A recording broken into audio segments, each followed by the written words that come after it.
Hi there, this is Nicola and welcome to my channel, Forever Young Autobiographies.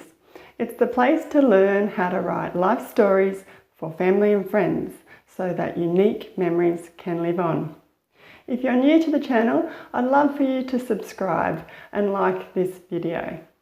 Today's topic is a new one. It's a book review. Last week I talked about introducing some new things to the channel and to my website, and you really loved my reading list from last year, and I thought I'd share some of the books that I've been reading in reviews on the channel. So the first one, cab off the rank, is Working Class Boy by Cold Chisel's Jimmy Barnes. Now, he's an Australian rock and roller, really famous, lots and lots of albums and fans, and his shows are full of ferocity and power.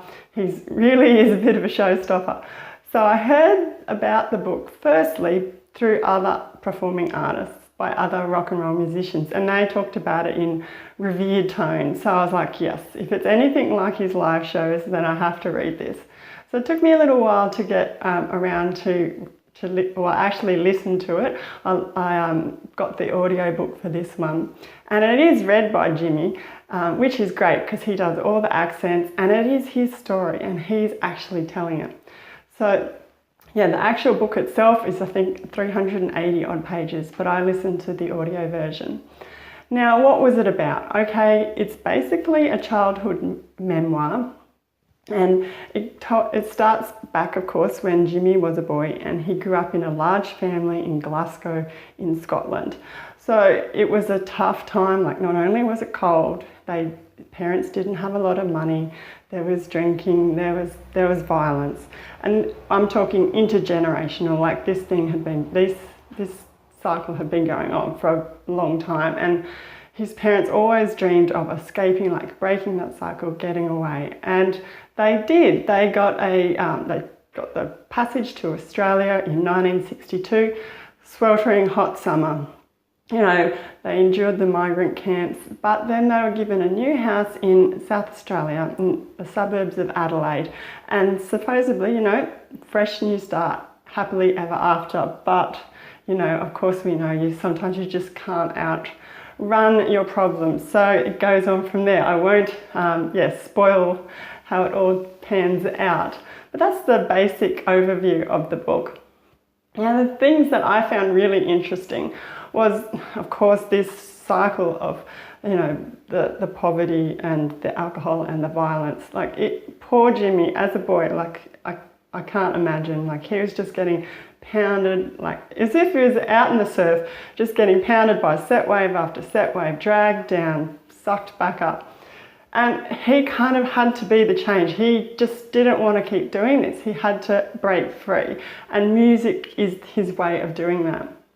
So that was the most interesting part for me, but there was also some more positive parts to the book, notably Jimmy's stepfather, Reg Barnes, which is where Jimmy Barnes gets his last name. Reg came to the family when Jimmy's father was absent, and basically he took these kids under his wing and he tried to give them a really good upbringing, similar to what he himself had, a really positive upbringing, and he basically sacrificed a lot for these kids. So obviously Jimmy's taken on his name. So Reg is a quirky character. He's really great. So that was positive for me. Also, of course, how Jimmy discovers and gets into music. Now, he if you like, he begs, borrows, steals music wherever he can. Even, you know, sort of just breaking into live shows just to watch acts. So that, of course, was really entertaining and informative to read. There is also a bit about Jimmy's son, David Campbell. Now, I imagine this would be a hard thing for him to write about. It was a child he had when he was really young, wasn't planned for, and he's really upfront in the book. He doesn't try and gloss over it, he doesn't hide it. I mean, he goes into detail. Now, David himself has grown up. He's a singer, performer in his own right, TV presenter. So he has his own life. And Jimmy, he talks about the issue, but he sort of puts this, he respects the privacy of David and himself. You know, like, this is obviously a really tough thing for him to write about. And I think he's done it really well. So they're the things that I think are really interesting. But also in the book, Jimmy talks about the process of writing. So this I found really helpful for us as we write our own life stories, autobiographies, memoirs, or interview others, loved ones, to write their stories. He says he wrote the book several times. I think sometimes in a way of therapy, just getting it down for himself so he could process all these things in his past, in his childhood, so it helped him move forward in the future. There's even one edition of the book that got stolen, you know, so he had to start again. So it was a bit of insight into how he wrote and the attempts that he undertook to get to the end. So it was helpful that he did release it publicly, because he acknowledged that of course there's others who are struggling more so than him and others not so much, but he thought if he put it out in the world, if it could help in some way, then, you know, it was valuable.